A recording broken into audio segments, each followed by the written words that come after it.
दुनिया के दो बड़े नेता, एक तरफ भारत के प्रधानमंत्री श्री नरेंद्र मोदी और दूसरी तरफ इटली के प्रधानमंत्री श्रीमती जॉर्जिया मेलोनी, और बीच में मेलोडी का टॉफी।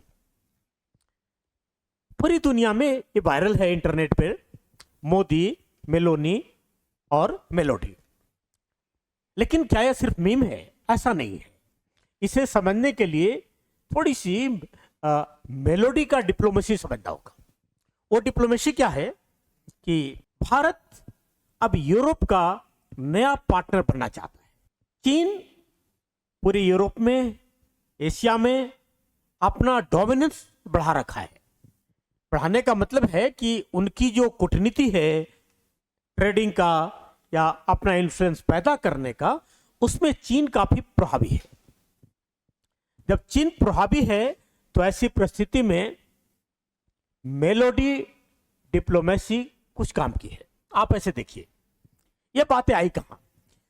1923 में G20 समिट दिल्ली में हुआ था, और इस G20 समिट दिल्ली में जो 1923 में हुआ था, उस दौरान इटली के प्रधानमंत्री जो मेलोनी हैं और प्रधानमंत्री नरेंद्र मोदी ने सोशल मीडिया पर अपनी कुछ तस्वीरें जारी करी थी साथ में।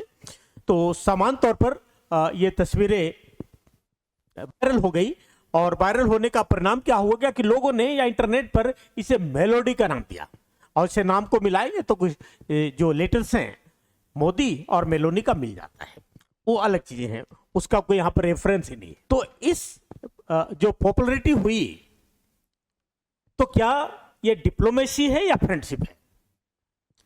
यूरोप में लोग बोल रहे हैं कि India is becoming too influential country. Hindustan में कोई डिप्लोमेसी की बात कर रहे हैं, कोई फ्रेंडशिप की बात कर रहे हैं, लेकिन राष्ट्र का जो फॉरेन पॉलिसी होता है उसमें डिप्लोमेसी और फ्रेंडशिप दोनों साथ चलते हैं। अब देखिए क्या है इसमें, ये एक मीम नहीं रहा बल्कि एक ग्लोबल इमेज बन गया। वो कैसे? आज भारत, अमेरिका, यूरोप, रूस, मिडिल ईस्ट सभी के साथ बैलेंस करके चल रहा है। यही वजह है कि दुनिया का कोई भी देश भारत को अब इग्नोर नहीं कर सकता। इटली भी समझ गया है कि अगर भविष्य में उसे मजबूत इकोनॉमी चाहिए तो भारत के साथ दोस्ती जरूरी है। दूसरी तरफ क्या है कि ये चाइना के खिलाफ एक स्ट्रेटजी जियोपॉलिटिक्स संकेत भी हो सकता है।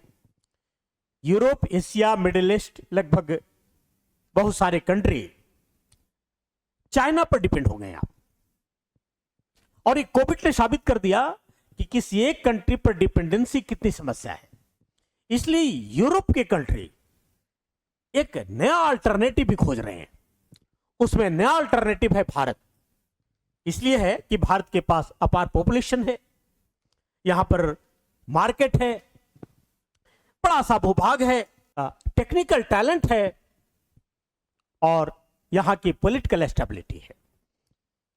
ऐसी परिस्थिति में इटली समेत कई देश भारत के करीब आना चाहता है। दूसरी तरफ क्या है कि हमारे प्रधानमंत्री की, मोदी जी की थोड़ी नहीं बहुत सारे ग्लोबल ब्रांडिंग इमेज हो गया है, क्योंकि ये सोशल मीडिया से जुड़े रहे हैं। पहले सोशल मीडिया का जमाना नहीं था, तो ये ग्लोबल पॉलिटिकल जो ब्रांडिंग हुई है, जो ट्रेडिशनल पॉलिटिक्स से सोशल मीडिया डिप्लोमेसी की ओर जाता है, और जो इसको समझते हैं उनकी गेस्चर, पब्लिक अपीयरेंस, बहुत सारे मायने हैं जिसके लिए पूरी तैयारी कराई जाती है। अब जो दुनिया है सिर्फ युद्ध से, आर्थिक दबाव से नहीं जीती जा सकती, क्योंकि दुनिया का हर देश अपनी कैपेसिटी बढ़ाना चाह रहा है। इसलिए इंटरनेशनल रिलेशन में एक टर्म आता है सॉफ्ट डिप्लोमेसी, यानी सॉफ्ट पावर।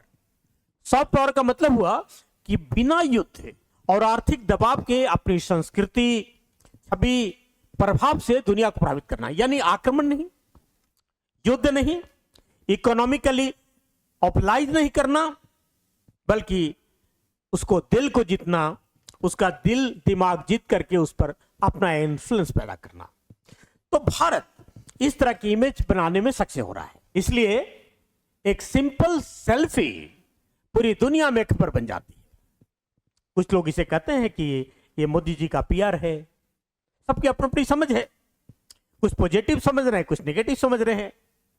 ये पीआर है, बेरोजगारी, महंगाई, देश की समस्याओं पर ये ध्यान नहीं देते। दूसरी तरफ कुछ सपोर्टर्स भी हैं जो ग्लोबल इमेज की बात कर रहे हैं। इस तरह से भारत एक पावरफुल और इन्फ्लुएंशियल कंट्री की ओर जा रहा है। इसका असर देश पे पड़ेगा, इन्वेस्टमेंट पड़ेगा, ट्रेड पे पड़ेगा, डिप्लोमेसी पड़ेगा, और यूरोपियन कंट्री को एक अल्टरनेटिव कंट्री मिल सकता है। यानी एक तरफ एक समय जब दुनिया भारत को सुनती थी, आज दुनिया भारत के साथ सेल्फी ले रही है। यह बदला हुआ भारत है। शायद इसी बदलाव के कारण से इसे मेलोडी का नाम दिया गया है।